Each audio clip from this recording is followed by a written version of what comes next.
একটা অঙ্ক নিয়ে আসলাম যে 10 কেজি ভরের একটি বস্তুর উপর 20 নিউটন বল প্রয়োগ করলে ত্বরণ কত হবে। অর্থাৎ আমরা মূলত ত্বরণের সূত্র জানি এরকম যে ত্বরণ এ ইকুয়াল হচ্ছে আমাদের V minus U divided by T. এটা আমরা একটা ত্বরণের সূত্র আগে জানছিলাম, কিন্তু আমরা দেখতেছি যে আমাদের এখানে বলের কথা বলা আছে। অর্থাৎ বলের কথা বলা আছে যে একটা বস্তুকে আমরা বল প্রয়োগ করব।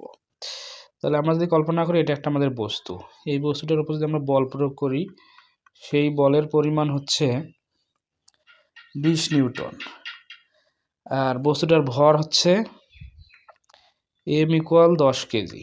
তাহলে ত্বরণ কত হবে, অর্থাৎ এ ইকুয়াল হট হবে, এটা আমাদের বাইর করতে হবে, ত্বরণ কত বাইর করতে হবে।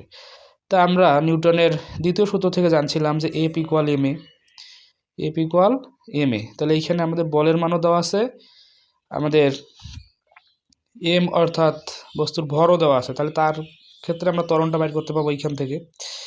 ওই ক্ষেত্রে আমরা ত্বরণ পাবো এরকম যে এ ইকুয়াল হচ্ছে আমাদের এফ ডিভাইডেড বাই এম। তাহলে আমাদের এই সূত্র ব্যবহার করতে হবে, কেননা যেহেতু এখানে আমাদের আদি বেগ শেষ বেগ কিছুই দেওয়া নেই, ওই ক্ষেত্রে আমাদের এই সূত্র দ্বারা হচ্ছে না।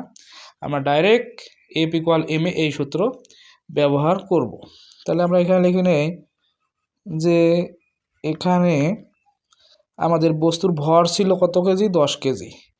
তাহলে এম ইকুয়াল হচ্ছে 10 কেজি, আর বস্তুর বল হচ্ছে কত, এই যে 20 নিউটন। তাহলে আমরা এখানে মূলত এফ ফোর্স ইকুয়াল লিখতে পারি 20 নিউটন। তাহলে আমাদের ত্বরণ এ ইকুয়াল কত, হট।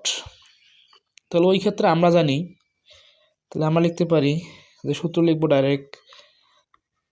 আমরা জানি যে নিউটনের দ্বিতীয় সূত্র থেকে এফ ইকুয়াল কি জানছিলাম আমরা, এম এ। তাহলে বা আমরা এখন এম এটাকে এদিকে নিয়ে আসবো, এম এটাকে যদি এদিকে নিয়ে আসি তাহলে এম এ ইকুয়াল হচ্ছে আমাদের এফ। তাহলে হচ্ছে বা এ ইকুয়াল আমরা পাচ্ছি এফ ডিভাইডেড বাই কত, এম। তাহলে এই জায়গায় আমরা লিখতে পারি যে বা এ ইকুয়াল আমাদের এফ এর মান হচ্ছে 20 নিউটন আর এম এর মান হচ্ছে 10 কেজি। তাহলে ওই ক্ষেত্রে মূলত আমরা এর মান পেয়ে যাবো, অর্থাৎ এ ইকুয়াল হবে আমাদের কাটাকাটি করলে 10 দ্বিগুণ 20 পাচ্ছি। তাহলে আমরা পাচ্ছি এখানে 2 আর হচ্ছে ত্বরণের একক এম এস ইনভার্স 2, যেটাই আমাদের অ্যান্সার। আশা করি ভিডিওটা আপনাদের ভালো লাগবে।